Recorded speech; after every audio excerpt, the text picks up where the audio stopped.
ನೋಡು, ಈ ಕೃಷ್ಣ ಈ ರುಕ್ಕನ ಪ್ರೀತಿ ಮಾಡದಿರೋ ದಿನ ಬರೋದೇ ಇಲ್ಲ.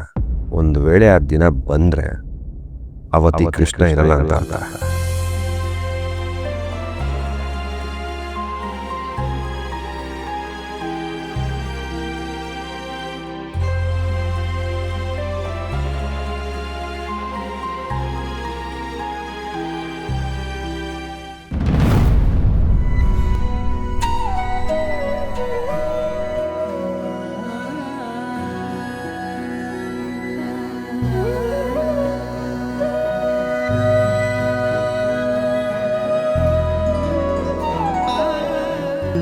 गंधोत्तमः आग्रहदेवानां रूपोऽयमिदमावात् लक्ष्मी समे सत्तानन्दाभ्योन्नः योमाज्ञापयामे दीपं दर्शयामि श्रीमातमध्ये परिमलपत्रपुष्पाणि समर्पयामि नैवेद्यार्थे प्रसादभवने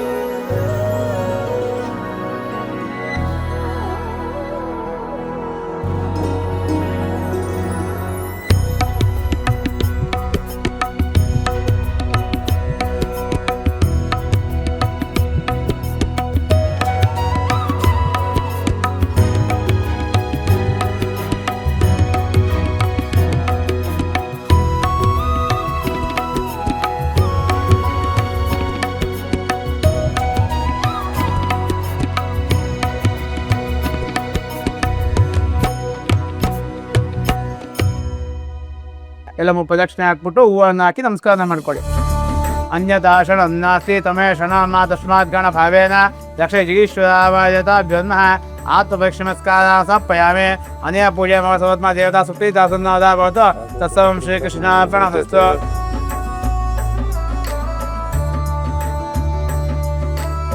ಎಲ್ಲರಿಗೂ ಪ್ರಸಾದ ಹಂಚ್ಬಿಡಿ. ನಾನು ಹೊರಡ್ತೀನಿ, ಪೂಜೆ ಎಲ್ಲ ಮುಗಿದಿದೆ.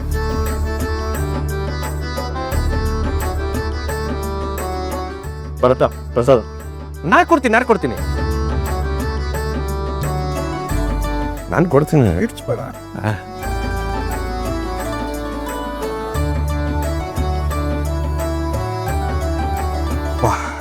ಏನು ಘಮ ಘಮ ಅಂತಿದೆ.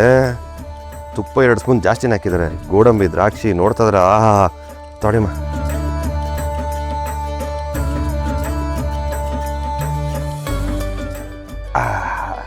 ನಾನೇ ಮಾಡಿದ್ದು. ಡೌಟ್ ಬಂತಲ್ಲ, ನಾನು ಮಾಡಿದ್ದಲ್ಲ, ಮಾಡಿಸಿದ್ದು.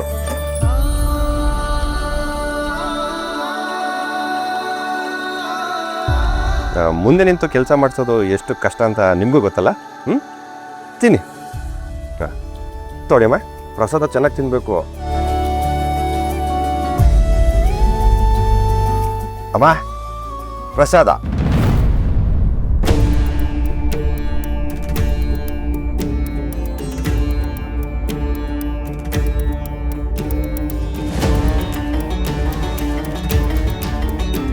ದೇವ್ರ ಪ್ರಸಾದನ ಒಬ್ಬ ಕೊಲೆಗಡಕ ಕೊಟ್ರೆ ಇಲ್ಲಿರೋ ಎಲ್ರಿಗೂ ಪಾಪ ಸುತ್ಕೊಳ್ಳುತ್ತೆ.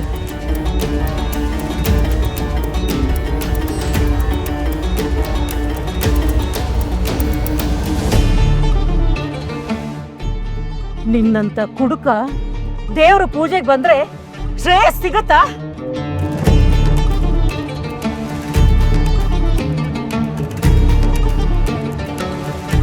ಇಲ್ಲಿರೋ ಯೋಗ್ಯತೆನೂ ನಿನಗಿಲ್ಲ.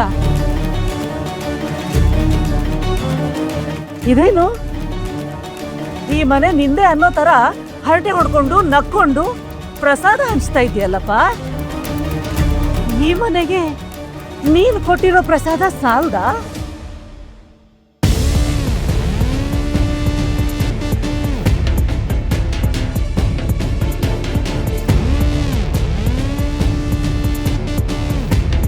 ಮೀನಾಕ್ಷಿ, ಈಗ ತಾನೇ ಪೂಜೆ ಆಗಿದೆ.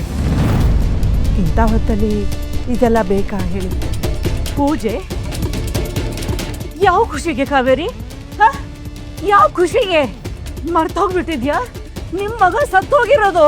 ಅಥವಾ ಶ್ರೀಮಂತರ ಮನೆ ಮಗನ್ನ ನಿಮ್ ಮಗನ್ ಜಾಗಕ್ಕೆ ತುಂಬಿಕೊಂಡು ಖುಷಿ ಪಡ್ತಿದ್ದೀರಾ? ಸಮಾಧಾನ ಆಗ್ತಿದ್ಯಾ ನಿಮ್ಗೆ? ಇವನ್ ಕೈಯಲ್ಲಿ ಪ್ರಸಾದ ತಗೊಂಡು ಅವ್ರಿಗೆಲ್ಲ ಮರ್ಯಾದೆ ಕೊಟ್ಕೊಂಡು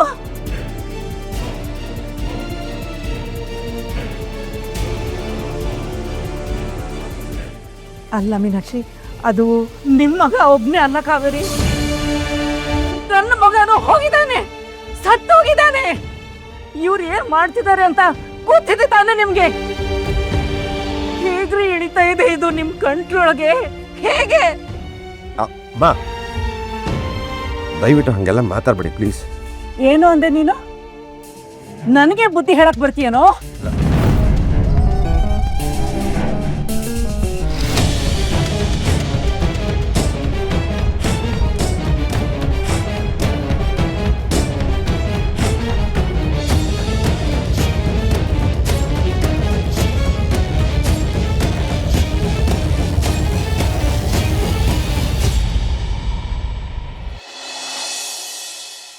ಏನ್ ಮಾಡಿರೋದು ರುಕ್ಕು ನೀನು? ವಯಸ್ಸಾದವ್ರ ಜೊತೆ ಹೇಗ್ ನಡ್ಕೋಬೇಕು ಅನ್ನೋದು ಗೊತ್ತಿಲ್ವಾ ನಿಮ್ಗೆ? ಅವ್ರು ಯಾರು ಹೊರಗಿನವ್ರ ಹೇಳು? ರಾಜೇಶ್ ತಾಯಿ ಅಂಥದ್ರಲ್ಲಿ ಅವ್ರ ಜೊತೆ ಹೇಗ್ ವರ್ತಿಸ್ಬೇಕು ಅನ್ನೋದು ನಿನಗೆ ಗೊತ್ತಾಗ್ಲಿಲ್ವಾ? ಅಕ್ಕ, ಅವ್ರಿಗೆ ಕೃಷ್ಣನ್ ಮೇಲೆ ಕೂಗಾಡೋ ಎಲ್ಲ ಅಧಿಕಾರನೂ ಇದೆ, ಎಲ್ಲ ಹಕ್ಕು ಇದೆ. ಅವ್ರ ಮನೇನ ಸರ್ವನಾಶ ಮಾಡಿದಾನ ಅವನು. ಇದ್ದಿದ್ ಒಬ್ಬ ಮಗನ್ನು ಕಳ್ಕೊಂಡಿದ್ದಾರೆ. ನೋವಲ್ಲಿರೋ ತಾಯಿ ಅನ್ನೋದು ಗೊತ್ತಾಗ್ಲಿಲ್ವಾ ನಿನ್ಗೆ? ಮರ್ತೋಗಿದ್ಯಾ ಅದನ್ನ? ಅವ್ರ ನೋವು ಕೋಪ ಖಂಡಿತ ತಪ್ಪಲ್ಲ ಅಕ್ಕ. ನಾನು ಅದ್ರ ಬಗ್ಗೆ ಏನು ಹೇಳಲಿಲ್ಲ. ಮತ್ತೆ ಏನ್ ನೀನ್ ಹೇಳಿದ್ದು? ಈ ಮನೇಲಿ ಯಾರ ಹತ್ರನೇ ಆಗ್ಲಿ ಆ ಥರ ನಡ್ಕೊಳ್ಳೋದು ಸರಿ ಅಲ್ಲ ಅಂತ ಹೇಳ್ದೆ ಅಷ್ಟೆ. ಯಾರನ್ನೇ ಅನ್ನೋದನ್ನ ನೀನು ಹೇಳಿಲ್ಲ. ಕೃಷ್ಣ ಈ ಮನೆಗೆ ಬರೀ ಕೃಷ್ಣ ಅಲ್ಲ, ಇವಾಗ ನಿನ್ ಗಂಡನ ತಮ್ಮ ಅಕ್ಕ. ನಮ್ಮ ಕುಟುಂಬಕ್ಕೆ ಸಂಬಂಧಪಟ್ಟವನು. ನಮಗಿಷ್ಟನೋ ಕಷ್ಟನೋ ಆ ಸಂಬಂಧ ಬೆಳ್ಕೊಂಡಿದೆ. ಇವಾಗ ಅದಕ್ಕೆ ಗೌರವ ಕೊಡ್ಲೇಬೇಕು ಅಕ್ಕ. ಬೆದ್ದು ಬೆದ್ದಾಗಿ ಮಾತಾಡ್ತಿದ್ಯಾ ರುಕ್ಕು ನೀನು. ವೇದ ಅಂತ ಹೇಳೋ ಬರದಲ್ಲಿ ಏನೇನೋ ಮಾತಾಡ್ತಿದ್ಯಾ. ಕೊಲೆಗಡ್ಕ ಅವನು. ಅವನಿಗೆ ಗೌರವ ಕೊಡಿ, ಅವ್ನು ನಮ್ಮ ಸಂಬಂಧಿಕ ಅಂತ ಭಾಷಣ ಬೀಗ್ತಾ ಇದೆಯಾ ನೀನು? ಅದು ಹಾಗಲ್ಲ ಅಕ್ಕ. ಅವ್ನು ಯಾರು ಅಂತ ನಿನಗೆ ಗೊತ್ತಿದೆ, ಅವ್ನು ಏನ್ ಮಾಡಿದಾನೆ ಅನ್ನೋದು ನಿನಗೆ ಗೊತ್ತಿದೆ ರುಕ್ಕು. ನಮ್ಮ ಮನೇಲೆ ನಿಂತ್ಕೊಂಡು ನೀನ್ ಅವನಿಗೆ ಸಪೋರ್ಟ್ ಮಾಡ್ಕೊಂಡು ನನ್ನ ವಿರುದ್ಧ ಮಾತಾಡ್ತಾ ಇದೆಯಲ್ಲ, ನಿನ್ ಪ್ರಕಾರ ಇದು ನ್ಯಾಯ ಅಂತ ಅನಿಸ್ತಾ ಇದೆಯಾ ನಿನ್ಗೆ?